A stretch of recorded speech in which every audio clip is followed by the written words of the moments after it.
Saunders magazine. George is one of our most accomplished professors, and it was really gracious of him to agree to be our speaker today. Please join me now to welcome Professor George Saunders.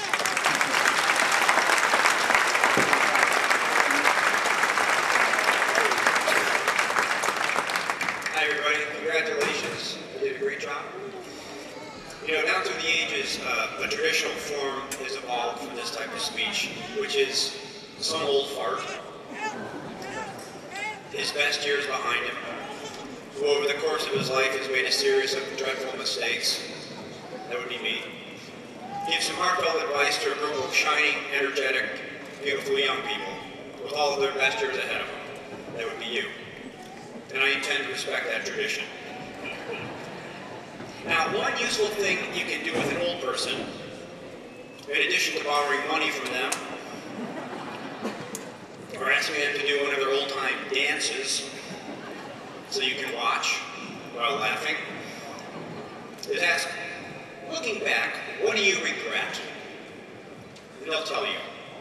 Sometimes, you know, they'll tell you even if you haven't asked. Sometimes even when you specifically request that they not tell you, they tell you. So, what do I regret? Being poor from time to time? Not really.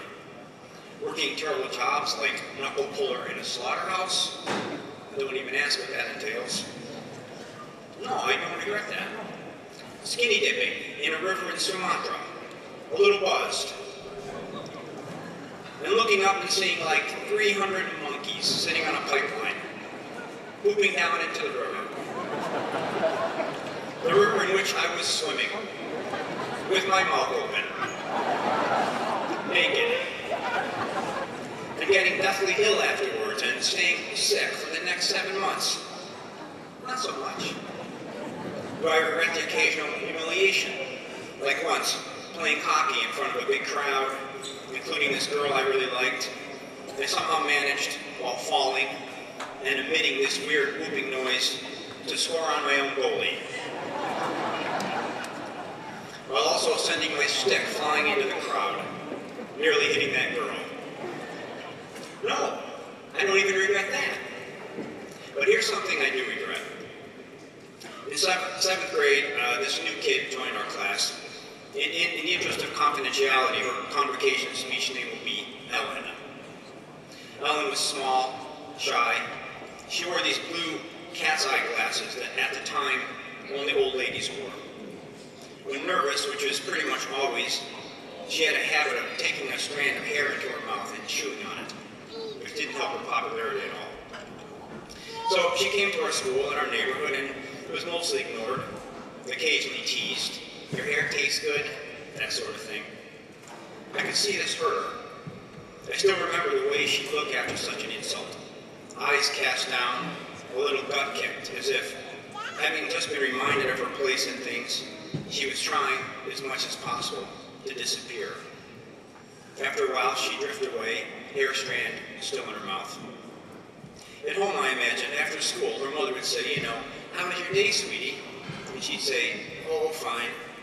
And her mother would say, making any friends? And she'd go, sure, lots. Sometimes I'd see her hanging around alone in her front yard as if afraid to leave it. And then they moved. That was it. No tragedy, no big final hazing. One day she was there, next day she wasn't. End of story. Now, why do I regret that? Why, 42 years later, am I still thinking about her? Relative to most of the kids, I was actually pretty nice to her. I never said an unkind word to her. In fact, I sometimes even mildly defended her. But still, it bothers me. So here's something I know to be true, although it's a little corny, and I don't quite know what to do with it. What I regret most of my life are failures of kindness. Those moments when another human being was right there in front of me, suffering, and I responded sensibly, reservedly, mildly. Or to look at it from the other end of the telescope, who in your life do you remember most fondly, with the most undeniable feelings of warmth? Those who were kindest to you, I bet. It's a little facile maybe and certainly hard to implement, but I'd say as a goal in life, you could do worse than try to be kinder. Now, the million-dollar question, why aren't we kinder? What's our problem? Here's what I think. Each of us is born with a series of built-in confusions that are probably somehow Darwinian. These are, 1, we are central to the universe. That is, our personal story is the main and most interesting story, the only story, really. 2, we're separate from the rest of the universe. There's us, and then out there, all that other junk. Dogs and swing sets in the state of Nebraska and low-hanging clouds and, other people. And 3, we're permanent. Death is real. Okay, sure, for you, but not for me. Now, we don't really believe these things. Intellectually, we know better. But we believe them viscerally, and we live by them.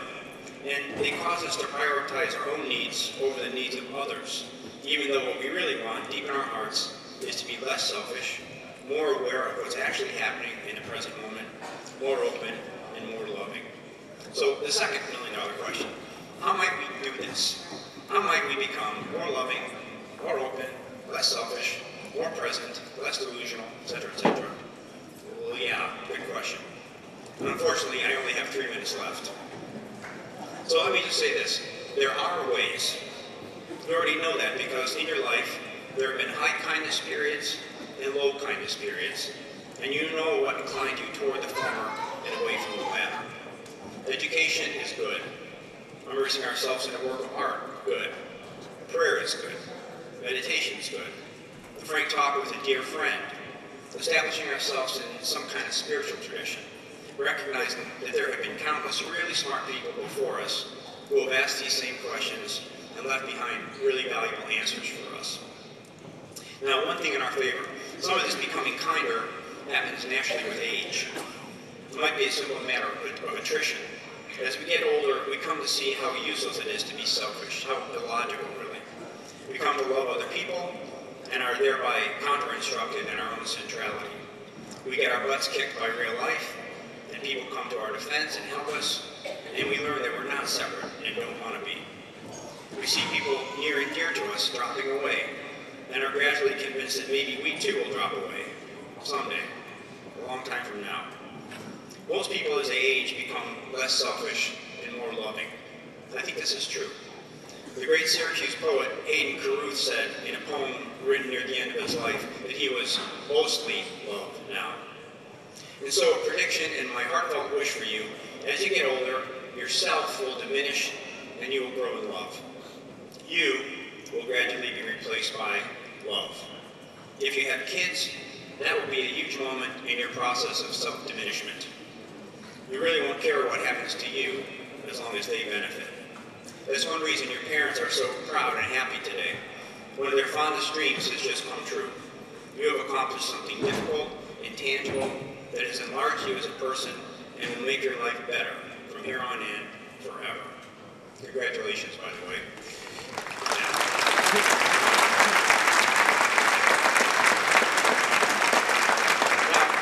Now, when we're young, we're anxious, understandably anxious, to find out if we've got what it takes. Can we succeed? Can we build a viable life for ourselves? But you, in particular you of this generation, may have noticed a certain cyclical quality to ambition. You do well in high school in hopes of getting into a good college, so you can do well in the good college, in hopes of getting a good job, so you can do well in the good job, so you can, and so on and so on. And this is actually okay. If we're going to become kinder, that process has to include taking ourselves seriously. As doers, as accomplishers, as dreamers, we have to do that to be our best selves. Still, accomplishment is unreliable.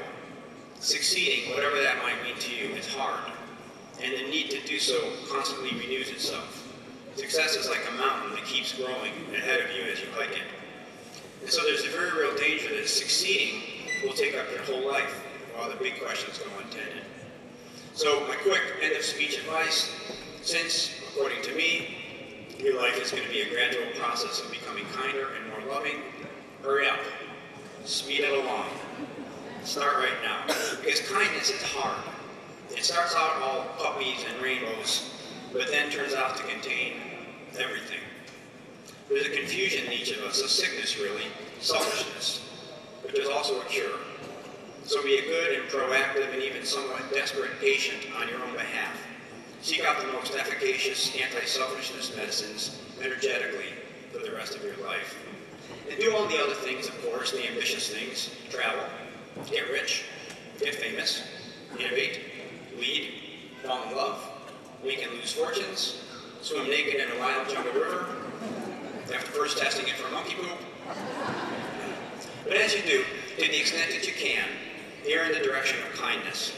Do those things that incline you toward the big questions and avoid the things that would reduce you and make you trivial. That luminous part of you that exists beyond personality, your soul, if you will, is as bright and shining as any that has ever been. Bright as Shakespeare's, bright as Gandhi's, bright as Mother Teresa's. Clear away everything that keeps you separate from this secret luminous place. Believe it exists, come to know it better, nurture it, share its fruits tirelessly. And someday, in 80 years, when you're 100, and I'm 134, and we're both so kind and loving we're nearly unbearable, drop me a line and let me know how your life has been. I hope you will say, it has been so wonderful. Congratulations, class of 2013. I wish you great happiness, all luck in the world, and a beautiful summer.